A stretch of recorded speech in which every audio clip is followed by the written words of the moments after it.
Olvida al anciano sabio de los museos.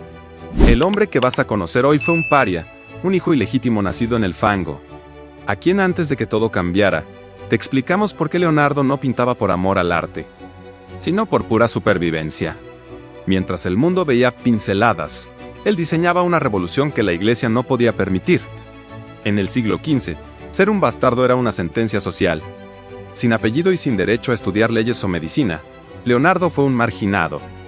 Este odio del sistema fue el combustible de su genio. Al no poder ir a la universidad, convirtió al mundo real en su único laboratorio. ¿Por qué escribiría a alguien al revés?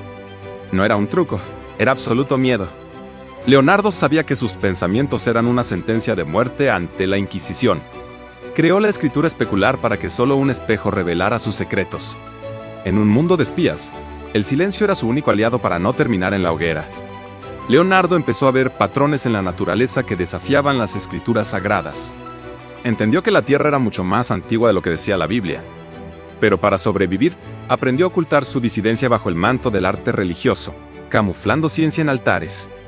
Para un hombre sin derechos, el poder era la única protección. Leonardo entendió que para investigar lo prohibido, debía ser útil para los tiranos. Así, el artista se transforma en estratega, ofreciendo a los reyes algo que deseaban más que la salvación, la capacidad de destruir. En 1502, se une a César Borgia, el hombre más temido de Italia. Leonardo no fue contratado para pintar, sino como arquitecto e ingeniero general. Su misión: mapear ciudades para invadirlas y diseñar máquinas que convirtieran los campos de batalla en carnicerías. Tanques, ballestas y carros con guadañas para amputar soldados no eran dibujos de ciencia ficción. Eran propuestas reales de venta. Leonardo entendía la física de la muerte mejor que nadie y la usó para financiar su verdadera y oscura obsesión. Curiosamente, muchos de sus inventos bélicos tenían errores de diseño intencionales. ¿Era Leonardo un pacifista saboteando sus propias máquinas? Algunos creen que vendía el terror para ganar tiempo, pero se aseguraba de que nadie pudiera usar ese poder absoluto sin su permiso. Mientras Florencia dormía, Leonardo bajaba a los sótanos. Allí, entre el olor a muerte, abrió más de 30 cadáveres. En una época donde tocar un cuerpo era pecado mortal, él buscaba el secreto de la vida misma en la carne descompuesta. Sus dibujos del corazón y el cerebro eran tan precisos que habrían adelantado la medicina siglos. Pero tuvo que mantenerlos ocultos. Su carrera y su vida habrían terminado esa misma noche. Fue el primero en entender cómo funcionaban las válvulas cardíacas. Para él, el cuerpo humano era la máquina perfecta, una obra de ingeniería que superaba cualquier creación de la Iglesia. Esta visión mecánica del hombre lo alejaba cada vez más de la fe establecida. Los rumores sobre sus prácticas llegaron a Roma. El Papa empezó a desconfiar. Leonardo se sentía observado en cada rincón. Fue entonces cuando su arte se volvió aún más críptico, convirtiendo sus cuadros en una caja fuerte de conocimientos prohibidos. Analiza este cuadro. No es solo una escena bíblica. Se dice que ocultó una partitura musical y códigos matemáticos en la posición de las manos de los apóstoles. El cuadro más famoso del mundo es también el más misterioso. Leonardo usó la técnica del esfumato para que su expresión cambie según cómo la mires. Una metáfora de cómo él mismo vivía, siempre oculto. Leonardo aplicó sus conocimientos de anatomía sobre los músculos de los labios para crear una expresión que no es humana, sino una combinación de emociones contradictorias. Arte basado en la disección de muertos. Gran parte de sus proyectos quedaron sin terminar. La historia dice que era disperso, pero la realidad es más oscura.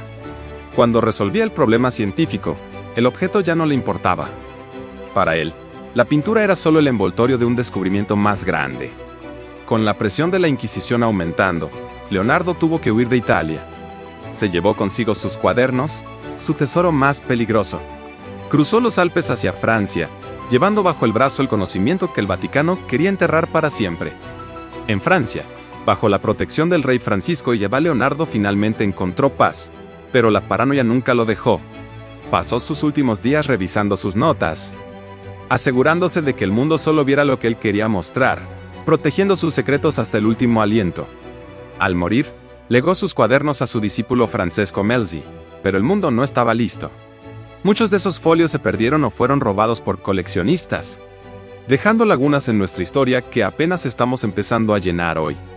Siglos después de su muerte, se descubrieron planos de un caballero mecánico, Cuando los ingenieros modernos lo construyeron siguiendo sus notas, funcionó. Leonardo diseñó un robot funcional 500 años antes de la Revolución Industrial. En sus notas finales, hablaba de la energía solar y el movimiento de las mareas con una precisión aterradora.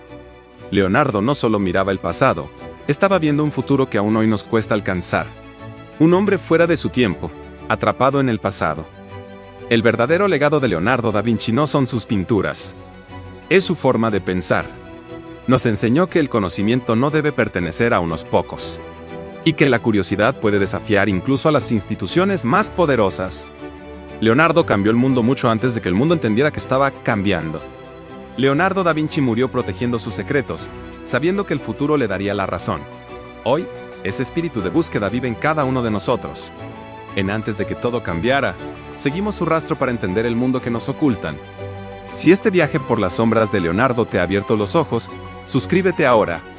Activa la campana para no perderte el próximo momento que cambió la historia. El conocimiento es el único poder real.